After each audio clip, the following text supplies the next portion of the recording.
اعوذ باللہ من الشیطان اللعین الرجیم بسم اللہ الرحمن الرحیم اللہم صلی علی سیدنا و مولانا محمد وعلی آل سیدنا و مولانا محمد کما تحب و ترضى. پارہ نمبر 17 سورہ الانبیاء. آج کا سبق آیت نمبر 104 سے ہے. آئیے چلتے ہیں تلاوت کلام الرحمن کی طرف. يوم نطوي السماء كطي السجل للكتب كما بدأنا أول خلق نعيده وعدا علينا إنا كنا فاعلين. وَلَقَدْ كَتَبْنَا فِي الزَّبُورِ مِن بَعْدِ الذِّكْرِ أَنَّ الْأَرْضَ يَرِثُهَا عِبَادِيَ الصَّالِحُونَ إِنَّ فِي هَذَا لَبَلَاغًا لِقَوْمٍ عَابِدِينَ. وَمَا أَرْسَلْنَاكَ إِلَّا رَحْمَةً لِلْعَالَمِينَ. اللہ رب العزت ارشاد فرماتے ہیں یوم اس دن نطوی ہم لپیٹ دیں گے السماء آسمان کو کطی السجل جیسے لپیٹا ہوا ہوتا ہے کاغذ للکتب لکھائی کے لیے کما جیسے بدأنا ہم نے پیدا فرمایا اول پہلے خلق تخلیق کیا نعیدہ اس کو تخلیق دوہرا کریں گے ہم دوبارہ کریں گے وعدن اور وعدہ ہے علینا ہم پر انا بے شک ہم کنا ہمی فاعلین اس کا اعادہ کرنے والے ہیں اسے دوبارہ کرنے والے ہیں. اس دن ہم ساری سماوی کائنات کو اس طرح لپیٹ دیں گے جیسے لکھے ہوئے کاغذات کو لپیٹ دیا جاتا ہے. جس طرح ہم نے کائنات کو پہلی بار پیدا کیا تھا ہم اس کے ختم ہو جانے کے بعد اسی عمل تخلیق کو دہرائیں گے. یہ وعدہ پورا کرنا ہم نے لازم کر لیا ہے. ہم یہ اعادہ ضرور کرنے والے ہیں. اس سے پہلے جن لوگوں نے بھلائی کی تھی ان کے انعامات کا ذکر ہو رہا تھا. اب اس آیت کریمہ میں اللہ رب العزت ارشاد فرما رہے ہیں کہ جن لوگوں سے بھلائی کا وعدہ ہو چکا ہے اس دن سب سے بڑی گھبراہٹ سے غمگین نہیں ہوں گے جس دن ہم آسمان کو اس طرح لپیٹیں گے جیسے سجل فرشتے بندے کی موت کے وقت اس کے نامہ اعمال کو لپیٹتے ہیں. دوسرا معنی یہ ہے کہ جن لوگوں سے بھلائی کا وعدہ ہو چکا فرشتے اس دن ان کا استقبال کریں گے جس دن ہم آسمان کو اس طرح لپیٹیں گے جیسے سجل فرشتے بندے کی موت کے وقت اس کے نامہ اعمال کو لپیٹتا ہے. تیسرا معنی یہ ہے کہ یاد کرو جس دن ہم آسمان کو اس طرح لپیٹیں گے جس طرح سجل فرشتے بندے کی موت کے وقت اس کے نامہ اعمال کو لپیٹتے ہیں. سجل سے کیا مراد ہے؟ مفسرین کے مختلف اقوال ہیں. ایک قول یہ کہ سجل تیسرے آسمان پر موجود اس فرشتے کا نام ہے جس تک بندوں کی موت کے بعد ان کے نامہ اعمال پہنچائے جاتے ہیں اور وہ فرشتہ ان نامہ اعمال کو لپیٹ دیتا ہے. حضرت ابو حیان محمد اندلسی رحمۃ اللہ علیہ فرماتے ہیں حضرت عبداللہ بن عباس رضی اللہ تعالی عنہما اور مفسرین کی ایک جماعت کا قول یہی ہے کہ سجل ایک فرشتہ ہے جب اس تک بندے کے نامہ اعمال پہنچائے جاتے ہیں تو وہ انہیں لپیٹ دیتا ہے. کما بدأنا ہم اسے دوبارہ اسی طرح لوٹا دیں گے جس طرح ہم نے پہلے بنایا. یعنی ہم نے جیسے پہلے انسان کو عدم سے وجود عطا کیا ہے ویسے ہی پھر معدوم کرنے کے بعد دوبارہ پیدا کر دیں گے. یہ اس کے معنی یہ ہیں کہ جیسے اسے ماں کے پیٹ سے برہنہ اور غیر ختنہ شدہ پیدا کیا تھا ایسا ہی مرنے کے بعد دوبارہ اٹھا دیں گے. اس آیت کریمہ کی دوسری تفسیر سے معلوم ہوا کہ قیامت کے دن لوگوں کا حشر ایسے ہوگا کہ ان کے بدن ننگے ہوں گے اور ان کا ختنہ بھی نہیں ہوا ہوگا. حضرت عبداللہ بن عباس رضی اللہ تعالی عنہما سے روایت ہے صحیح مسلم شریف میں تاجدار کائنات صلی اللہ علیہ وسلم نے ارشاد فرمایا اے لوگو، تم اللہ کی بارگاہ میں ننگے پاؤں، ننگے بدن اور بے ختنہ کیے جمع کیے جاؤ گے۔ البتہ یہاں یہ یاد رہے کہ انبیاء کرام علیہ الصلاۃ والسلام، صحابہ کرام رضوان اللہ تعالیٰ علیہ مجمعین، اولیاء کرام رحمۃ اللہ تعالیٰ علیہم قیامت کے دن اس حال سے محفوظ ہوں گے۔ ان کا حشر جو ہے وہ لباس میں کیا جائے گا۔ مفتی احمد یار خان نعیمی رحمۃ اللہ علیہ اس حدیث پاک کے تحت ارشاد فرماتے ہیں کہ اس فرمان عالی میں انکم فرما کر بتایا گیا کہ تم عوام لوگ اس حالت میں اٹھو گے، ننگے بدن، ننگے پاؤں، بے ختنہ، مگر تمام انبیاء کرام اپنے کفنوں میں اٹھیں گے، حتیٰ کہ بعض اولیاء اللہ بھی کفن پہنے ہوئے میدان میں آئیں گے تاکہ ان کا سطر کسی پر ظاہر نہ ہو۔ جامع صغیر کی روایت ہے، حضور نبی اکرم صلی اللہ علیہ وسلم نے فرمایا کہ میں قبر انور سے اٹھوں گا اور فوراً مجھے جنتی جوڑا پہنا دیا جائے گا۔ لہٰذا یہاں اس فرمان عالی ذی شان سے حضور نبی اکرم صلی اللہ علیہ وسلم، تمام انبیاء کرام علیہم السلام اور بعض اولیاء کرام اس سے مستثنیٰ ہیں۔ اب قرآن مجید کا ایک اور مقام قابل غور ہے۔ آیات متکاثرہ اور احادیث متواترہ، ان سے واضح ہوتا ہے کہ صحابہ کرام، اولیاء اعظام رضوان اللہ تعالیٰ علیہ مجمعین، ان سب کا حشر میں لباس ہوگا، اور سب حضرات منم علیہم، اور ان کے لیے حضرات انبیاء کرام علیہ السلام کی میت اور رفاقت خاصہ بحکم قرآن صراحتاً ثابت ہے۔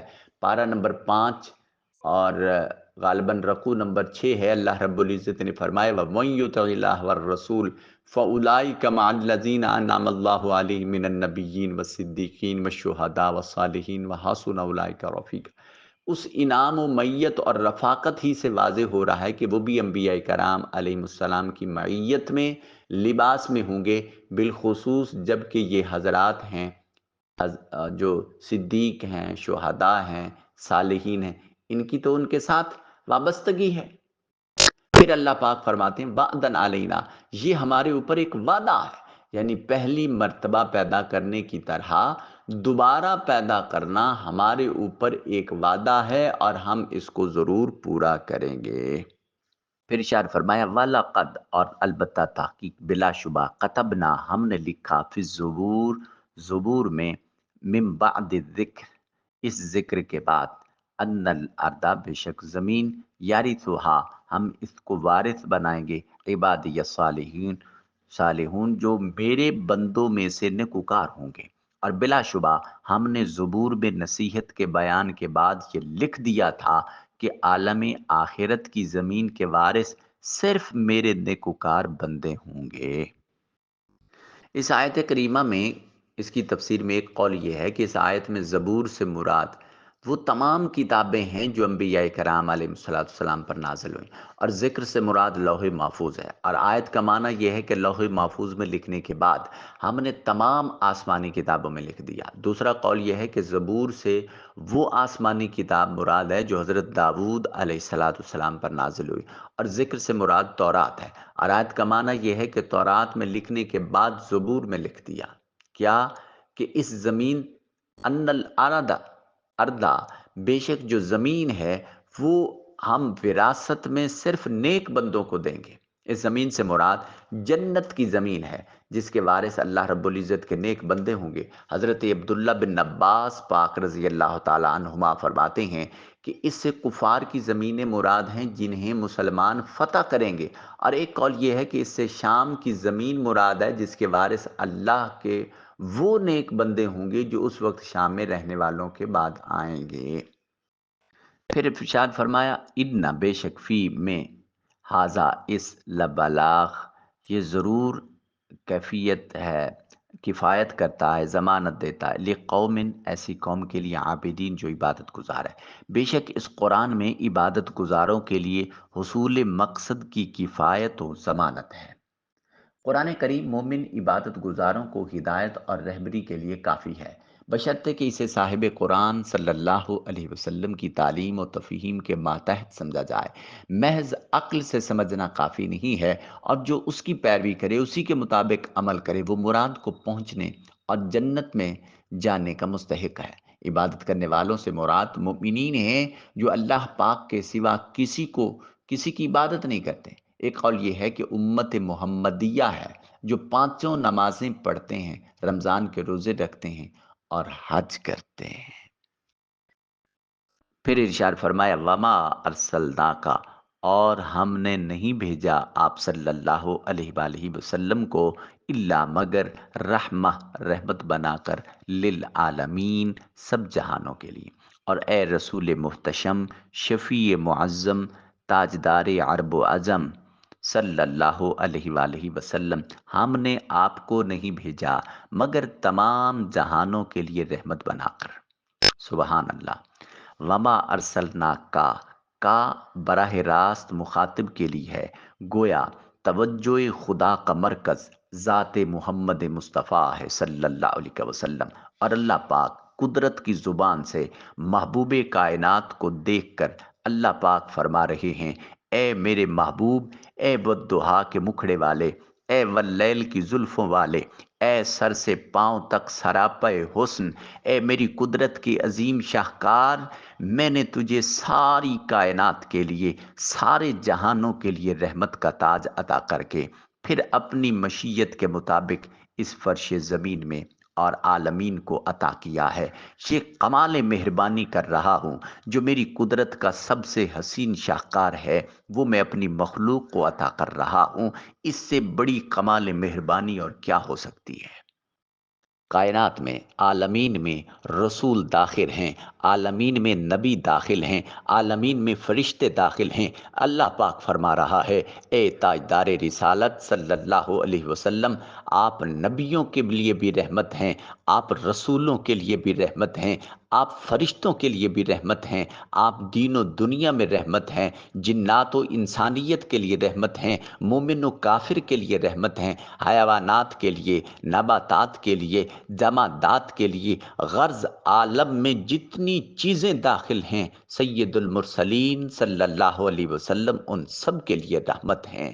عالم کی تعریف یہ کی، ما سوی اللہ العالم، اللہ رب العزت کی ذات کے سوا باقی ہر ایک چیز کسی نہ کسی عالم میں داخل ہے، تو اللہ رب العزت کے حبیب سب عالمین کے لیے رحمت ہیں۔ تو کوئی شے ایسی نہیں ہے جو عالم سے باہر ہو، اور کوئی شے ایسی نہیں ہے جس کے لیے نبی مقدس رحمت بن کر تشریف نہ لائے۔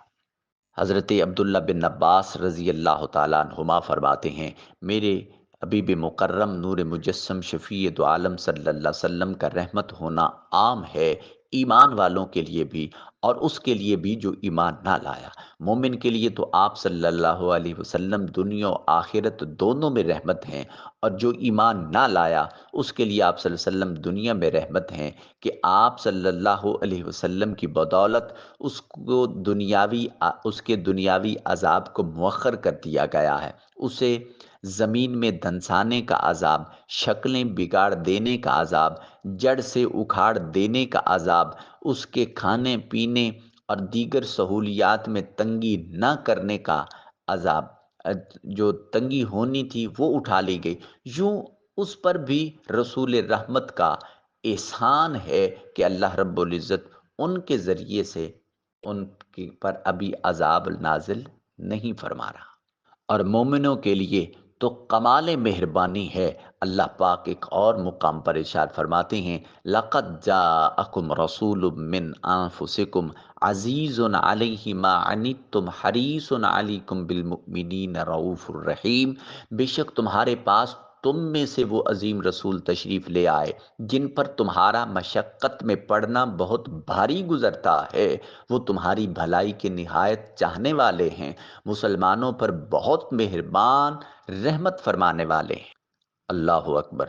بلکہ تمام عاصیوں کی شفاعت کے لیے وہی مقرر فرمائے گئے ہیں۔ اللہ پاک فرماتا ہے، وَاسْتَغْفِرْ لِذَنبِكَ وَلِلْمُؤْمِنِينَ وَالْمُؤْمِنَاتِ، اے حبیب مکرم صلی اللہ علیہ وسلم، اپنے خاص غلاموں اور عام مسلمان مردوں اور عورتوں کے گناہوں کی معافی مانگو۔ اب ایک اور اینگل سے دیکھیے کہ جب حضور سب عالمین کے لیے رحمت ہیں، تو پھر یہ بات ثابت ہوئی کہ تمام عالمین حضور کی رحمت کے محتاج ہیں، اور جو محتاج ہو وہ احسان مند ہوتا ہے اس شخص کا، اس چیز کا جس کے لیے اس کو احتیاج ہوتی ہے۔ تو جب ساری مخلوق حضور نبی اکرم صلی اللہ علیہ وسلم کی محتاج ہیں تو آپ علیہ الصلاۃ والسلام سب سے افضل ٹھہرے، کیونکہ سب کی حاجات رحمت کے ذریعے سے پوری فرما رہی ہے۔ ویسے تو اللہ رب العزت نے تمام انبیاء کرام علیہ الصلاۃ والسلام کو رحمت بنا کر بھیجا ہے، لیکن اللہ رب العزت کے حبیب صلی اللہ علیہ وسلم وہ عین رحمت اور سراپا رحمت ہیں۔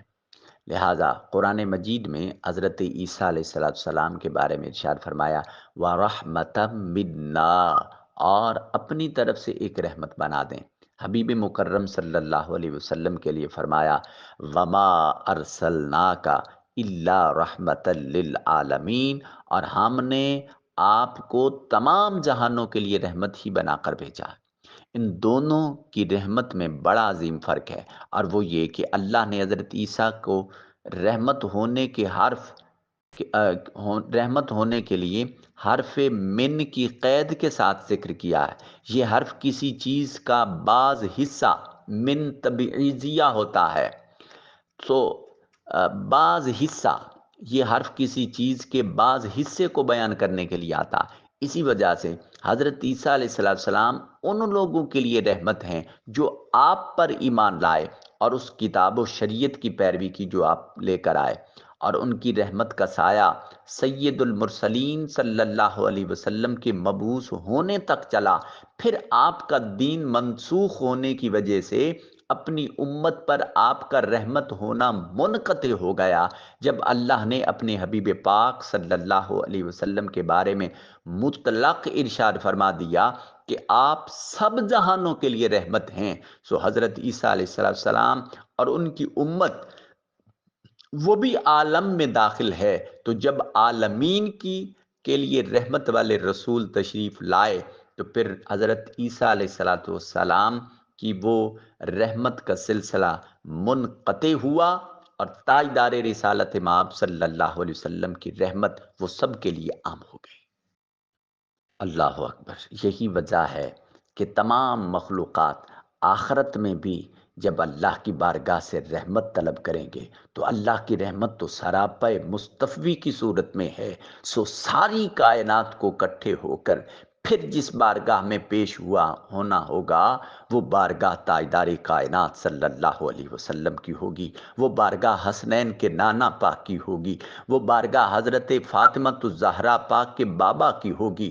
آج بھی اگر چاہتے ہو رحمت سے حصہ ملے، قیامت میں رحمت سے حصہ ملے، تو رحمت کے طلبگارو، اے آسیو، اے خطا کارو، اے سیاہ کارو، آؤ آج اس کی رحمت کا دریا بہ رہا ہے، اس بحر بے کرا میں نہالو جس کی رحمت فرش و عرش کے لیے عام ہے، جس کی رحمت کائنات کے سبھی انسانوں کے لیے عام ہے۔ آؤ آج اس کے اس زندگی میں اس کے گیت گا لو، اس سے نسبت اختیار کر لو۔ یہی تحریک منہاج القرآن کا پیغام ہے۔